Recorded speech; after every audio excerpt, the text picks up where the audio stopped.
It was late enough on that night to be early morning.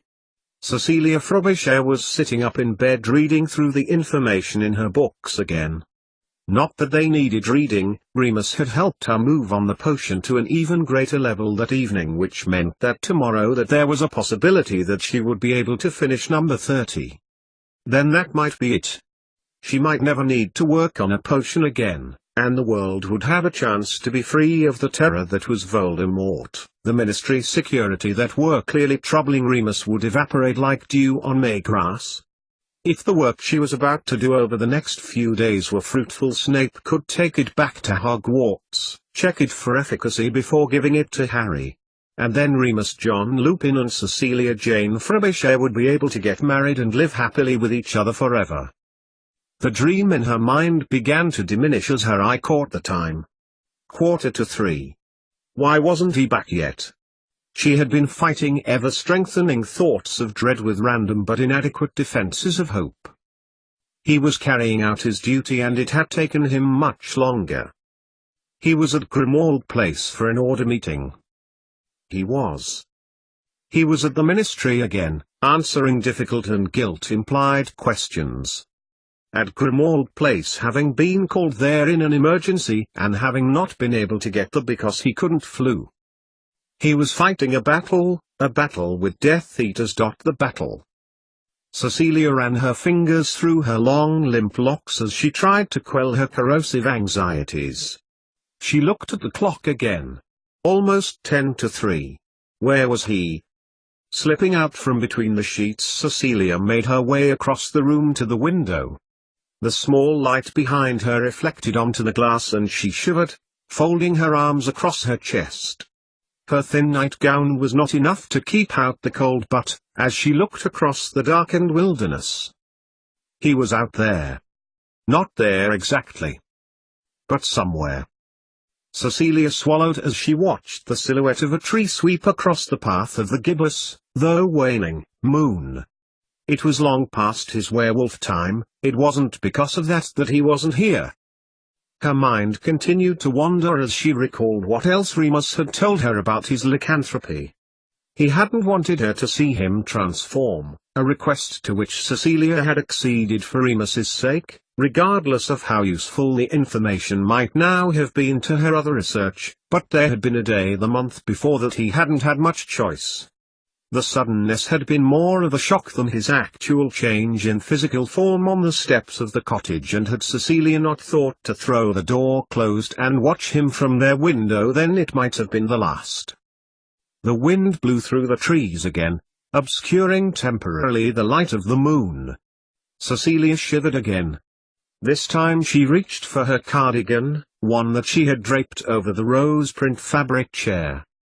That will be it, Cecilia nodded to herself. And the idea once conceived burrowed opiately into her mind, infiltrating the hideout of each hostile fear. She remembered when he had explained to her that sometimes, even with Wolfsbane, the urge to track sometimes became too much. Often, he'd said, he'd follow the scent of day trippers or experienced hikers, traveling for miles in the solitudinous wilderness to ease the tension of his residual instinct. She couldn't begin to understand, of course. But to her logical mind it made sense. So perhaps it was the sanctuary of science that was her succor. A clatter downstairs. Cecilia bolted from her reticent contemplation and darted from the room, flinging the door heavily against the wall and hammering down the stairs. It had come from the kitchen, and moments later she found herself standing barefooted on the cold tiles in the darkness. No Remus. But what there was an owl, perched on the broken guttering above the window. It rattled the metal window frame again by sliding its claw into the small gap between it and the window pane. Cecilia breathed. Okay, she said to the owl, walking slowly over the floor and looking at it through the window.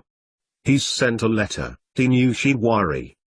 Opening the window, she pulled open a ribbon from the outthrust leg of the bird, whose expression conveyed inner ire at clearly having been disturbed from an intrepid hunt somewhere. Thank you, Cecilia whispered as the bird flew away, and she watched it momentarily take flight towards the moonlight before cracking the wax on the back of the parchment. She strained with the borrowed light that the Earth's satellite reflected before switching on the kitchen light, though it took her 2 reads through for the message within the letter to sink in. The letter was from Hermione. Once she had realized this, Cecilia exhaled again, and she drifted absently to the kitchen table and stared at the neat handwriting, adhering to the page as if they had been printed. There were some questions about Mul studies and what she should study for the OWL examination, explaining that they have a new ministry-appointed Mul studies teacher. From the tone of the second paragraph, Cecilia got the impression that Harry offering to help her with science was not a popular move, and the end of her letter detailed Hermione's surprise as to why people hadn't come up with it before, only, of course, they had. Cecilia's initial instinct had been to discard Hermione's letter in favor of further, fervent worry over her beloved, but there was something in the character of the letter which kept her attention. Hermione wrote as she spoke, determined, straightforward and to the point, conveying a tone of assertive maturity. She spoke in her work that she had prepared for her lessons which, Hermione had explained, would begin tomorrow, that she would need Golpalet's third law, that the antidote for a blended poison will be equal to more than the sum of the antidotes for each of the separate components.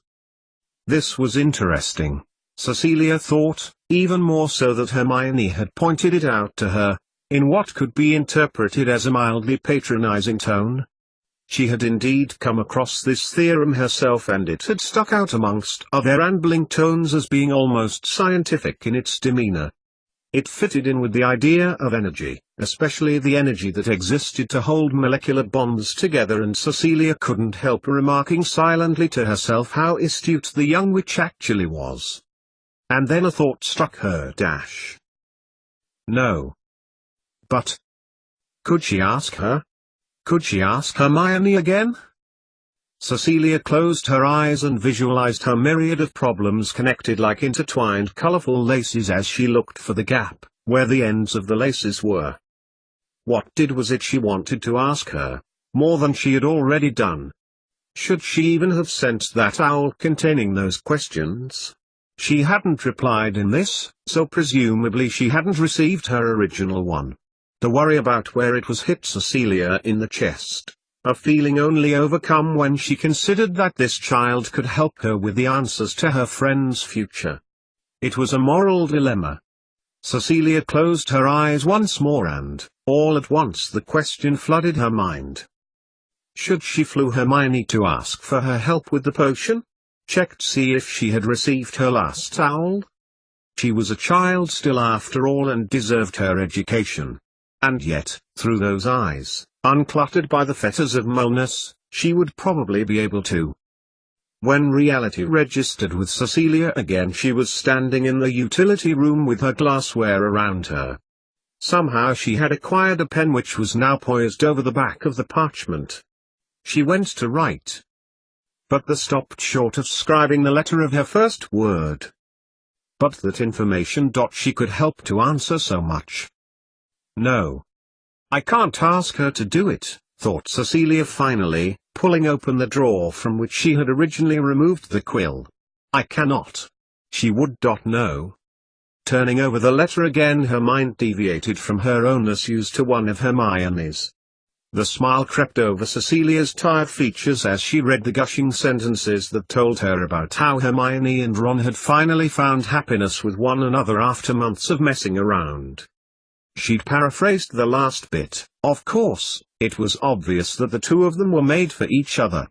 It was also obvious to everyone else apparently, according to Hermione, and the thought of their wasted time doing thing that teenagers did when they were bashful and coy in each other's company. But surely that was what youth was for? And adulthood, she pointed out to herself wryly, citing her pre-relationship with Remus. Turning over the parchment again, Cecilia began to write. Not about her work, which she so readily wanted to do, but about areas of Mul studies which she considered to be worthy of exploration. Hermione had said that she was going to distribute the list to those students who were to sit their mole studies OWL, who had asked Hermione what she had been studying. Writing down some themes: electricity, money and banks, social history, entertainment, Cecilia began to feel a little flattered that they missed her. Cecilia put her pen down and folded Hermione's letter in half. He was not back. It was after 4 o'clock in the morning and Remus wasn't home. Then I will wait for him. A thought, full of duty and love, conjured from the back of Cecilia's mind marched forward as if an emotional battalion of loyalty. He will come back, and when he does I will be there for him. Turning back to the pile of work that lay within the drawer from which she had extracted a pen, Cecilia picked up the notes for her work. Her real work. The work on the potion with Snape for Harry. Other thoughts crowded for attention now as the single-minded of her task drove to fight them off. Cecilia tore a page from her notebook and began to write. To consolidate her thoughts in order to see a path ahead, her thoughts converged rather abruptly upon the argument that she had had with Snape that afternoon. It had bothered her, though she didn't know why. Cecilia did know, however, that she couldn't speak to Remus about it. Much as he tolerated their collaboration, she knew that deep down he didn't understand it, especially with what he had been through at the Ministry, something which he was still very sensitive about. Whereas Remus followed his instinct, both Cecilia and Snape followed logical progressions. Different field, same character trait. Rubbing her temples and inadvertently drawing on her face in black biro, Cecilia massaged the growing tension therein. This was just too much. Why hadn't he returned, or at least contact her? Unless... Putting down her pen and making her way out of the utility room onto the cold tiles of the kitchen again, Cecilia crossed them and opened the living room door before climbing up the stairs to bed. What if Tonks had told him of her marriage, and the Order were celebrating? That could be a reason. Especially if they had come off shifts or were just going off. Holding momentarily onto the banister at the top of the stairs and waiting for the dizzy spell to pass, Cecilia swallowed as the head rush returned her to real life before making her way back to bed. He wasn't here yet, and he hadn't contacted her. But when he did return, and gave her the real story, she would feel foolish that she had fretted as she had done. Climbing between the now cool sheets, Cecilia plumped her pillow before putting out the light. She lay in semi-darkness as by now dawn was promising to appear on the eastern horizon. And if he wasn't celebrating their marriage, then that was one more thing to talk to him about when she next saw him. 88,888,888. The evening before had also been the cause of another woman's insomniacal pacing. This woman was currently occupying the bedroom of the former in the former's former position, which the latter now filled. To avoid confusion, we will refer to the former as Cecilia Frobisher and the latter as Tabitha Penwright, because those are their names. The dawn light began to direct itself into the room where Tabitha continued to tread, her pacing stilting every so often by a fervent glance into the fireplace. It was not the impending work that was Tabitha's worry, more the results of the conversations which Umbridge had seemingly made to members of the Hogwarts staff, to which said staff had understandably taken exception and had confronted Tabitha about it. The appearance of Minerva McGonagall at her door shortly after her return from accompanying Umbridge, when she had just about to investigate the interesting bathroom that was through the door at the far end of the room, had both shocked and worried Tabitha, a feeling which the subsequent meeting with Dumbledore, McGonagall and other members of staff had failed to quell. Apparently Umbridge had left personal messages in the hearts of these members of staff instructing them on pain of ministerial interrogation that they must carry out with regard to their teaching, reforms and practices which she had specifically detailed and personal to these select teachers. Not only were these teachers, McGonagall included, furious about these instructions, it also turned out that Dumbledore had received a message too, one which he openly aired before the teachers present, including a mortified Tabitha Penwright. What I'm about to tell Dumbledore will be public knowledge soon enough. In the green glow in the hearth below the former headmaster's Umbridge's head bobbed as if it were a tethered balloon at a fair blowing in the wind. Should the instructions on your headship be unclear, Professor Dumbledore, I am only a fireplace away. I do not compel you to make these changes for the sake of it. I am here as a critical friend, Albus, to make sure everything is taught as per the curriculum, to show that everyone has the opportunity, that no one misses out, as what is done here is vital to their future. Tabitha had sneaked a look at the staff who were there as they watched the flu message. Severus Snape, his expression emotionless and igneous. Flitwick, her former head of house, who was stamping his foot in exasperated annoyance. McGonagall, who cast worried glances across to Dumbledore. Sprout, whose ire was made physical by folding her plump palms over her ample bosom and made accusatory comments between Umbridge's sentences. The redeployment of staff can happen at any time, and tasks carried out by some of your existing staff may be subject to further change. As for Penright, she is nominally your moral studies teacher, however her prime role is to uncover the universal link.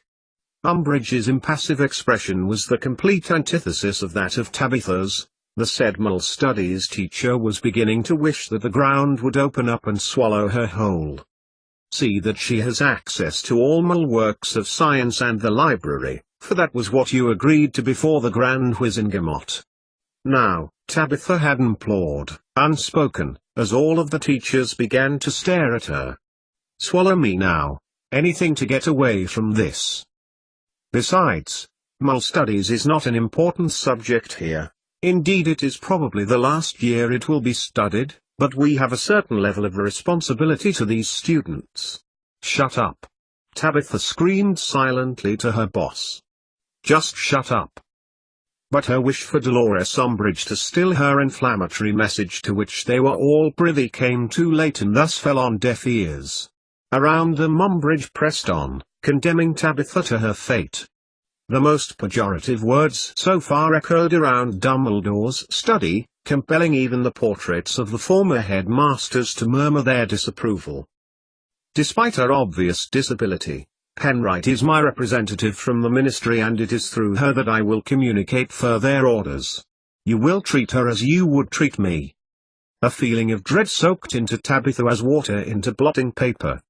The teaching staff, eyeing her carefully, wore expressions of a manner conveying exactly how they would treat Umbridge. If looks could kill, and sometimes looks could kill in the wizard world, then she would indeed be totally cadaverad. The wizards and witches, as one, began to form a circle around Tabitha, who watched them in fear. And then Dumbledore, who had remained silent throughout Umbridge's denigration, got up from behind his desk and pushed between Trelawney and Sprout and had stood next to Tabitha, placing a delicate hand on her arm. "Miss Penright, how do you feel about this?" His words had been soft and gentle, and his expression kindly. And yet there was an inner firmness that conveyed to her the same emotion that she had felt when she had been 12 and had stood before him as a new, yet old, Hogwarts student. Tabitha had glanced around her ire-filled colleagues and put into words her feelings silently in her mind. How did she feel? It was what she had agreed to when she walked back with Dolores to outside the castle grounds. Umbridge was to give her instructions for the teachers, and it was her responsibility to ensure they were carried out. Not that she had agreed. Umbridge had a way of agreeing on behalf of the person she was talking to. "It won't be difficult," Umbridge had said, though not in a manner intended to reassure, but to remind Tabitha of her obvious deficiencies as a wizard. "Dumbledore will have no choice but to do what the Wizengamot ordered him to do." There had been nothing else for it. She had to agree wholeheartedly with Umbridge. Then almost instantaneously Dumbledore had summoned a house elf to accompany her back to her room. She had closed the door on the curiously dressed elf swiftly and stood behind it, holding it shut with her own body weight. Her head was now filled with Umbridge's words, which were now also in her mouth. Was her job to teach moral studies, or to find the universal link, or to Umbridge's dirty work for her? Whatever her role, Tabitha had been extended full official powers in order to carry out tasks which supported all of these things up and including, Umbridge had explained, powers of arrest were she to capture Cecilia Frobisher herself. Not that she, useless Tabitha Penright, could do most of those things herself, however she had the authority to summon her as to carry these out on her behalf. No, not her behalf, Tabitha had reminded herself. Were it up to her she would not be here and not be doing any of these things. But on behalf of the ministry. All of this made her feel uncomfortable, even more so than actually being at Hogwarts and having to teach. The events of the previous day had invaded and held out despite Tabitha's attempts to block them in lieu of sleep. She had had a few hours rest before her mind had forced Tabitha to face her disturbing and shameful thoughts, and she had begun to go over things in her mind again. Now it was very late at night, which is to say it was early morning, and Tabitha concluded that she had two choices. Either she stayed to fight, as she had steeled herself to do before she had arrived at the castle, or she could run away. If she did take the latter, of course there would be no chance of her returning to the Department of Mysteries, so she could complete her artifact and her career would be effectively ruined. Umbridge would see to that. An ill-defined feeling she had not experienced for a long time pooled in the pit of her stomach, and she looked at her fob watch, which she kept on a silver chain around her neck. It wasn't too early. She could fool her mother. Even her cold-hearted pity at her calamitous situation, which would inevitably return to a veiled account of the fault for Tabitha's situation being her own, was appealing now. It was a sad indictment of her family life made worse by her own insecurity. She always hated standing out and having attention drawn to her, something that had caused her to feel so uncomfortable the previous evening and had endured until now. She had endured years of ridicule in the Muggle world for standing out. Robert's weird sister. Robert's strange little sister. Sometimes this derision had even come from her own family. And it didn't help when she went to Hogwarts. Far from realizing her hopes of fitting in, of course her parents had then told people they had sent her to boarding school to help her out of herself, give her character, and when she returned, having gained not even a handful of wizard qualifications, even her father, whom she loved above all of her family members, had wondered aloud what use her going to Hogwarts actually was. So when she told her mother she was back at the wretched school, she could imagine Ivy Penright's words. "You barely know anything about your non-magic heritage. You turned your back on it when you left us all. And now they think you can teach young wizards about it." Well, the fact was she knew what she had to do and what to teach it. And the sooner that she started, the sooner she could get back to her proper job at the Ministry with her colleagues in the Department of Mysteries. And the sooner this feeling of absolute terror would pass her by. Reaching up to the mantelpiece, Tabitha's hands closed around the Floo powder. And through 88,888,888. He was up early. Far from getting any restful sleep that night, he had spent the early hours of the morning sitting in the Gryffindor common room contemplating the future ahead. It was strange for Harry to have trouble sleeping in his bed at school, strange still than the place he ostensibly called home. Yes, the beds here had probably been here since the 11th century, when Hogwarts was built, compared to a newish single-cabin bed that his aunt and uncle had reluctantly bought for him when he had returned to them at the end of his first year. But he would rather be here, with the ancient fittings and fixtures, watching the odd flickering of candlelight of other students as they settled down to sleep, or to talk to one another, at any rate. Now, sitting by the elf-laid fire, Bingo had been on duty for the common room that morning, though he had ignored Harry as he cleaned. He watched the portraits of the famous and not-so-famous forebears waking up as the early summer sun elbowed its way in all its glory into the common room, washing the figures in a warm glow. They did not seem to be aware of Harry staring at them as they yawned and stretched, discarding out of bed where before disappearing to the privacy of beyond their frames, returning minutes later dressed in their usual day clothing. It wasn't as if he hadn't watched them before. Several times in the previous 2 terms had he waited for dawn to break as he had mulled things over in the stillness and quietness of the common room. The unnerving regularity of morning ablutions of these pigmented figures invoked a sense of calmness in him. The times when he had worried about the potion that some strange woman was involved in making for him. The times when he had realized he had told his hitherto perfect godfather Sirius everything needed to know to attack her. The time when, as the perfection of the potion neared, his brain was racked with unyielding panic wondering how the people he loved could be protected. That these former residents and semi-famous wizards going about their own business oblivious to the events of the world around them was somehow comforting. Harry was waiting for the figure of an Elizabethan aristocrat to return to the portrait hanging adjacent the common room exit to reappear in his usual black jerkin and white ruff, and his mind drifted to the feast the night before. Several students had not come back, most of them from Slytherin, Malfoy included. But then if his father had just been accused of being a Death Eater, he wouldn't have come back either. Watching the aristocrat glide gracefully into his frame, Harry considered his immediate academic future. He had ignored most of the preterm reading that they were supposed to have done when not at Hogwarts, intent on asking Hermione to brief him on what it was they were supposed to know. Well, that hadn't gone according to plan. In the common room the evening before she had been involved in more work than ever, books all around her as she concentrated on something or other. When he and Ron had approached her about it, she was in a world of her own, referring to a letter that she had in her hand and talking tangentially about science and something about magic before penning a letter of her own. "I know you're seeing her, Ron, but honestly," Harry had declared when they had returned to the other side of the common room, retiring to a pair of sofas with a chess set upon the low table that stood between them. Ron raised his eyebrows in apparent agreement but said nothing as he moved his queen to the center of the board with Harry's to play rock paper scissors as was the custom when deciding which color would go first. Harry had actually enjoyed the game of chess, for the first time in ages.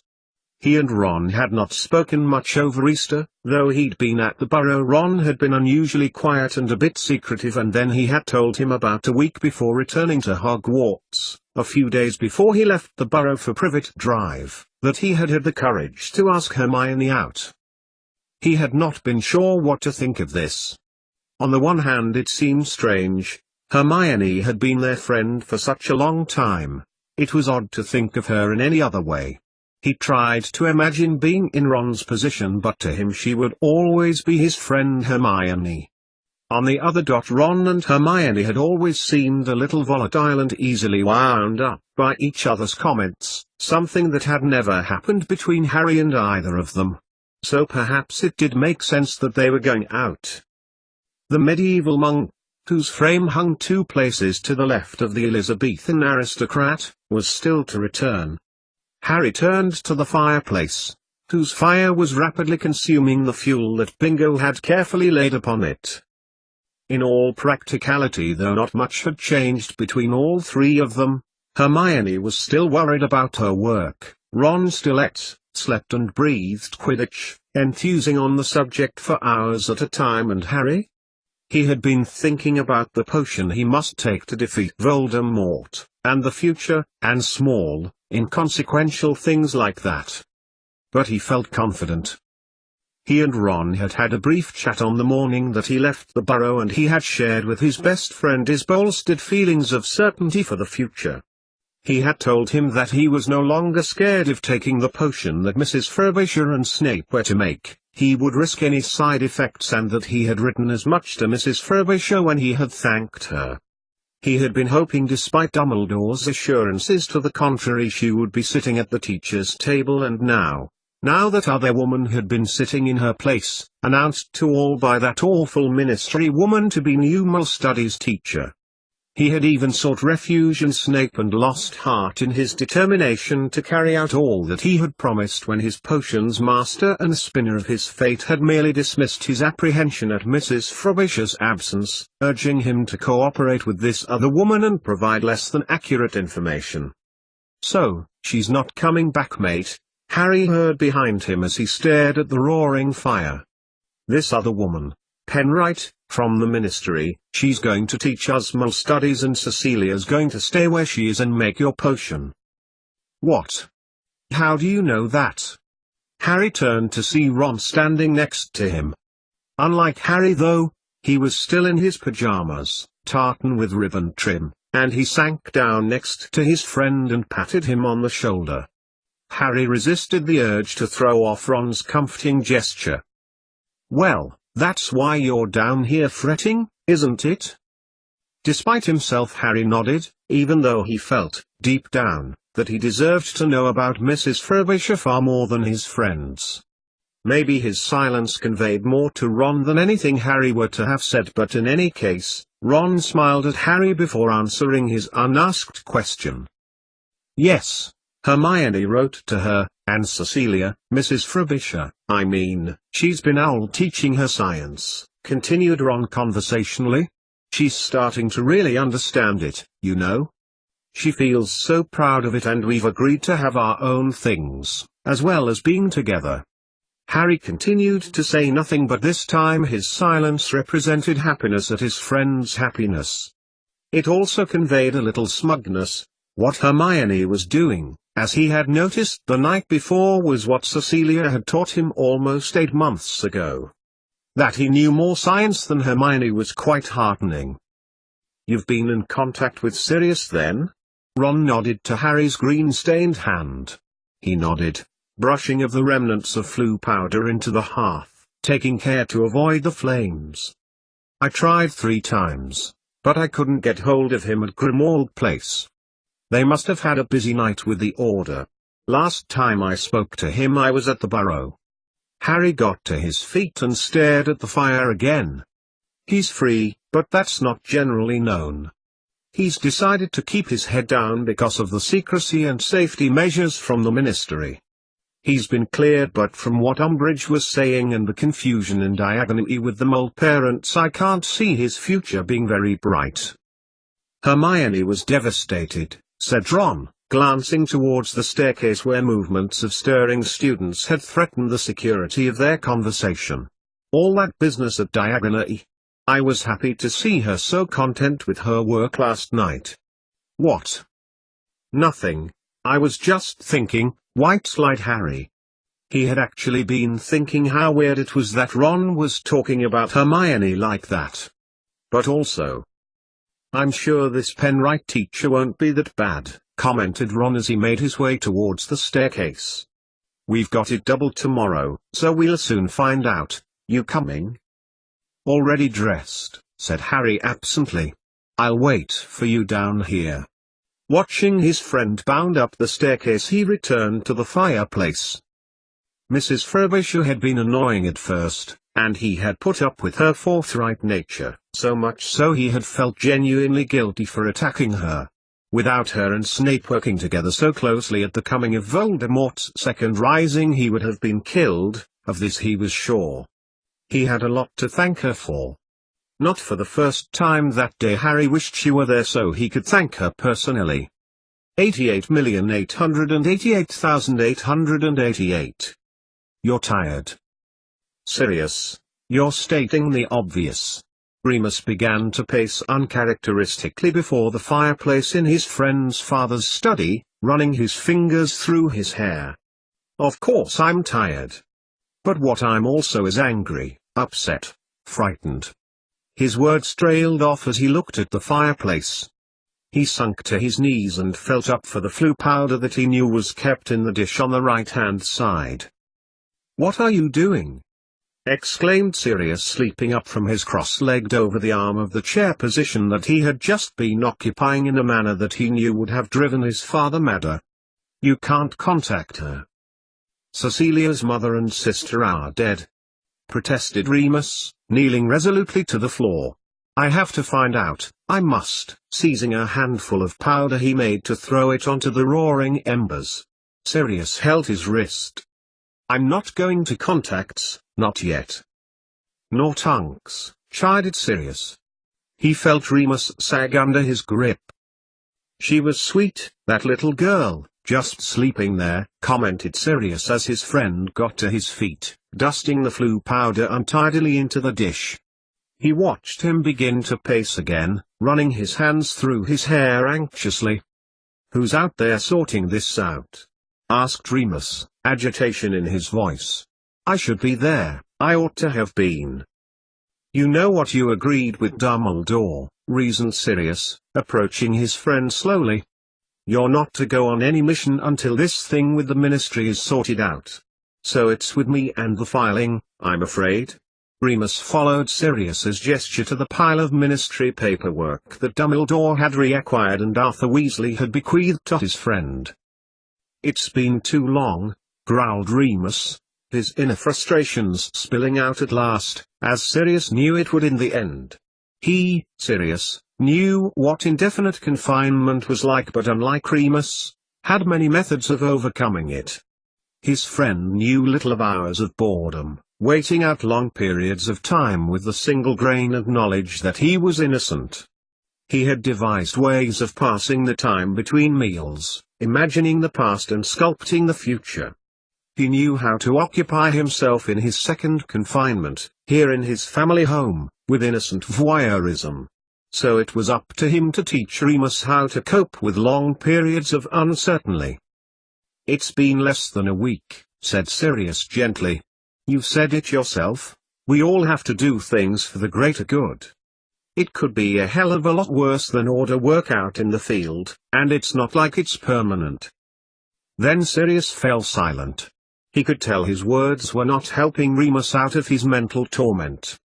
He watched as his friend walked away from him and over to the other side of the study, glaring furiously at the innocuous paper. A glimmer of self-righteousness rose and fell briefly in Sirius Black as he watched Remus vent his frustrations silently at the order reports. He never had the urge to do that. He had internalized his anger and turned it to a weapon that he used to escape his prison cell.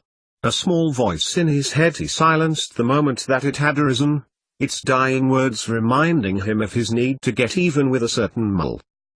"It's not going to be forever," Sirius repeated, focusing his efforts on Remus's problem. "Besides," a thought struck him. "Where were you actually, last night?"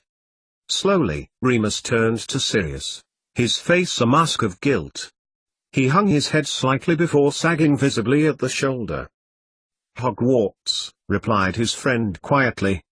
"Hogwarts?" repeated Sirius. "Why were you at Dash?" "Snape," intoned Remus dully. "Snape? You went to see Snape? Why?" He stared at Remus, trying to read the answer from his friend's body language. "Why?" he repeated when he realized he could fathom nothing at all. "I didn't make it," conceded Remus, sitting down on the chair he had formerly occupied briefly not 10 minutes before. Sirius nodded. He didn't know why Remus wanted to speak to Snape so urgently that he had traveled non-magically to the north of the country and then turned round and came back again without speaking to him. But he could guess. Within his best friend beat a wildly illogical heart. Even without a full moon controlling him physically and emotionally, Lupin's heart always triumphed over his head eventually. "Snape is only interested in Harry's potion, and deep down you know it." Sirius spoke calmly and clearly, hoping his steady tenor would be enough to soothe his friend. "I'm glad that you realized that before you embarrassed yourself in front of him." He exhaled. "It had worked," Remus nodded slowly. "So I think that the best thing you can do is let Cecilia do her job, and once the potion is made then you won't have to worry about him anymore." Silence reigned. During that time Remus sat stock still, and said nothing. Sirius retook his seat opposite him, sitting at a more formal angle and taking a great interest in the intricately decorated teapot that had housed their early morning liquid repast. Eventually Remus spoke. "I don't like the way he just drops into the cottage when he feels like it. It's our home. He invades our home to speak to her at a whim, like he is checking on her safety. I'm sure that's not his motive, Moony, though I agree it's bad form to call without an invitation." Remus looked across at him. his expression drawing Sirius back almost 20 years, to his own school days, when Remus had finally been cornered by James and Sirius before they had made him tell them about his lycanthropy. An expression of guilt, as if he, Remus, didn't believe his own words. I don't want to lose her, especially now that I am not what I once was. You are everything you were, said Sirius gently. Heavens, Remus, you haven't lost your magical ability, you can curse as quick as ever you could when you were at school. You are just choosing not to use it for the sake of The Ministry. Who are after Cecilia, stated Remus Lupin dully. What if they are to find her? What if whoever found her family discover where it is she's living? It's my home. Our home. And I can't defend it properly. I can't defend her properly. They might as well have had my wand for this and let my powers fade. And that was what was worrying him so much to distraction, thought Sirius. He was going to take it out on Snape and almost did before he realized that it wasn't really to do with old Snively. That's why Tunks took the little girl, continued Remus. She'd never even seen her before and yet she took it as read that the safest place for her would be with her and Nick Smith rather than with her godmother and me. Even she doesn't trust me, even though little Freya knows me. Freya? Remus nodded. Pretty name. And they let her do it, stated Remus stiffly, arcing his arm towards the door as an indication that he meant the rest of the order. Well, she did go and rescue her with Sheba, commented Sirius, trying to sound offhand. She flew back with her all the way from Scotland. She obviously came over all maternal. Probably due to her marriage, finished Remus stiffly. Molly let it slip. But I have a sneaking suspicion that was going to tell me yesterday. Oh. He threw up his hands and got out of his chair in annoyance. I must see her, let her know everything. He made his way over to the fireplace again and reached towards the Floo powder. Sirius was ready for him and almost immediately he was kneeling beside his friend. I agree. You agree? That I should go back and tell Cecilia that her family is dead and her goddaughter is living with Nick and Tunks? Remus eyed Sirius closely, trying to detect the deception. Of course you should be the one to tell her. You're going to be married as soon as this is all over. You want to spend the rest of your life with her. It's the sort of thing married people do. So I'm told. He tried not to let his last statement sound bitter. His friend did not appear to notice as he replaced the Floo powder as neatly as he had done 10 minutes before, which is to say half in the bowl and half on the rug. But not right now. Right now you should rest and let everything settle in your mind. Then you should Floo her and let her know you are safe, because knowing Cecilia she will be worried that you haven't been home. And then when I apparat you there, which I'm allowed to do because technically I'm not a wanted fugitive, you'll be back as quick as a flash, and then I'll be gone and you can tell her how and when you like. He could see his friend was nearly all out of steam. Even if he wanted to argue with him, Remus was beginning to flag. Look, take my room and I'll take my brother's. You know you sleep well there, you can't go back in this state to tell her. It wouldn't be fair. Remus's nod was pretty much all he could manage, Sirius suspected. He got back to his feet and helped his friend up by the elbow before leading him on towards the door. Hand on the doorknob, Sirius was about to turn it when he felt Remus grip his upper arm. Turning he saw deep-grained concern cut into his features. Do you think I was stupid running off to Hogwarts, Padfoot? Yes, said Sirius quickly. Of course you were. You were doing it out of love, and anything motivated by that is always stupid. I should know, considering what I claimed to do because of it. He smiled and eventually Remus nodded. Thanks, he replied, shaking his friend's hand away. Thanks for the sensible advice. And thanks for your room, he added as he stepped through the door that Sirius had opened onto the second-floor corridor. Sirius watched his friend make his way slowly and steadily across the landing before taking the stairs down a flight. He heard his own bedroom door open with its familiar hinged squeak and then close swiftly behind him. Then Sirius closed the study door and made his way back to the fireplace, taking a swift glance at the hideous carriage clock that had reappeared back on his father's mahogany desk. Kreche had taken to restoring liberated possessions back to their original places around the house. Considering what he could be doing with the blood deed still open upon him, especially with a young mole in the house that night, the return of his late parents' possessions were the least of his worries. 6:15. Surely Cecilia Frobisher would not have remained up all night waiting for Remus to contact her. Reaching up to the flue powder, Sirius paused. It was like spying on an agitated animal, caged and confused. Or at least when he had popped his head into the fireplace at the cottage at around 4 that morning, that was what her behavior had seemed like to him. Returning the green powder to its dish, Sirius Black got to his feet and struck away the almost overwhelming temptation to spy on her by stamping his way towards the order documents. All was contained, he reasoned, and everything was going to plan. Cecilia would continue with the potion, she would give it to Snape when it was ready, who would refine it ready for Harry. Remus would support her through her grief, and she would neither long for the mole world nor try to seek it. More than one person close to Sirius would lose their life, or their will to live if she did, both his best friend and Harry. Sirius smiled. Long ago had he got over his blinkered, myopic protectiveness of his godson. All Harry would need to do was drink it and the terrifying danger that was threatening the world would disappear, just as Dumbledore had planned.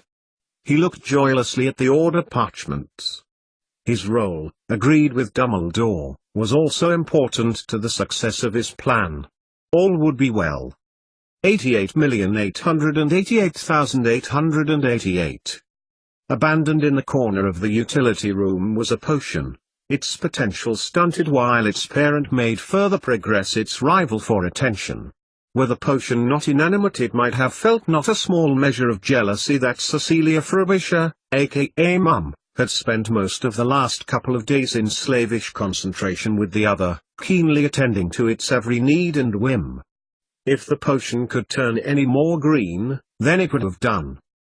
Oblivious to the bitterness of the rudimentary wolfsbane potion that was seething venomously at her from its flask at the back of the worktop, Cecilia smiled indulgently at the base of Harry's potion, number 30 to be more precise. She had many reasons to be happy. After rising at around 7 that morning, she was flued by Remus, who told her that they had had a fraught evening with the Order and he would be back later on that day. He had told her he loved her, which was enough to cheer her up on its own, and she had told him how much she had missed him, and that she loved him too, very much. He had smiled slowly, in the way that Cecilia now recognized that he used to when though she hadn't noticed him looking at her, a cross between gladness and wistful contemplation. Her good fortune continued half an hour later when, after breakfasting, she had taken up the new gas canisters and was able to put into practice the batches that she had planned over the last couple of days, her delay in practical research having appeared to have made her select the ingredients ratios carefully enough that she had probably more than made up for the time she had lost. So much so that number 30 was nearly finished, and she would have to wait for 2 versions of the base to cool before she knew whether it was successful, which meant, with molecular glee, the abandoned wolfsbane potion issued plantish gratitude that it was now to be worked, if only to the next stage. Eyelessly it watched her hand reach for its flask, nervously lurching forward before being placed on a cork ring. In its place in the corner, the potion expressed mockery to its rival, which had clearly duplicated itself into obscurity. Abandoned. See how you both like it. Not abandoned, thought Cecilia as she looked at the burgundy liquids in identical round-bottomed flasks where the wolfsbane potion had once been. She needed Severus, of course, to check her theory, and so both bases for number 30 must be bottled up for him to analyze at his leisure. And if she was not much mistaken, with so many of the wavelength and frequencies coinciding between the base and match, she shouldn't be far off from making number 30 being as close to perfection that she could be with this version. Not that she had thought to ask him whether he had analyzed the last one. Well, to be honest, thought Cecilia a little defensively, she had thought. She had planned to ask him when she next saw him, but with their heated argument what she lacked was the opportunity. Cecilia looked at the cooling burgundy samples again. There was no reason that her makeshift spectrometer cum microscope setup might not still be there at Hogwarts. Indeed, Snape was able to double-check her findings somehow, and if he was doing it by another method, he hadn't told her. Nevertheless, her heart felt light, as it had done when she had completed number 29, and this feeling of euphoria had given way to the analysis of the Wolfsbane potion again, much to its organic delight. So Cecilia self-indulgently continued, refamiliarizing herself with where she had got to before losing all means of heating it. She reread her notes and realized the significance of her purchasing several spearmint plants from one of the garden shops in Ambleside the day before. She had intended to add it in place of arrowroot, if she was not very much mistaken. She dug around in the depths of her mind to recall as much as she could of her manufacture of the Wolfsbane potion, which was so very different in construction to potion 30. A higher wavelength and frequency, for a start, which she was seeking to make higher still in order to see whether a slightly altered energy would cause the potion to have the desired, effects. As she dessoiled the spearmint plants, carefully removing the leaves from the stems, her mind drifted to what Snape would say if he could see her now, how he would scoff at her idyllic notions of a cure for her beloved, and how she would retort that she was doing it scientifically. And then afterwards, her mind fancied, she could hear him counter that she was foolishly and fancifully following her heart. The afternoon wore on and she noted the effects of the potion now it had been heated for a time, underlining a page in her book before adding the notes in a sort of code, in purple biro, recording her observations from which ingredients and estimating the analysis. It wasn't as if she was ashamed of what she was doing, more that she just wasn't ready to share the results with anyone just yet. Allowing her fourth variant on the original Wolfsbane potion to cool, for which Snape had kindly furnished Cecilia with the recipe, unclamping the neck of the pear-shaped flask before replacing it with the one of the number 30 bases. The burgundy liquid of number 30 soon began to bubble like hot wine as Cecilia noted the properties of the cooling Wolfsbane potion with purple writing, systematically naming this blend of Wolfsbane for Watts, before taking a step back as she refocused her mind on her official task in hand. Back to her proper work. And then, to hand it to Remus, or to Severus if he dropped in to apologize, and hope that this is an improvement on number 29. Reaching over to the red radio cassette player, Cecilia flicked the switch, waiting for the crack of the transmission. She gazed out of the window, to the mountains and hills in the distance. And the outlook for tomorrow, well, much the same as today, dry, with occasional breezes, and in the south of the region possibly a shower or two.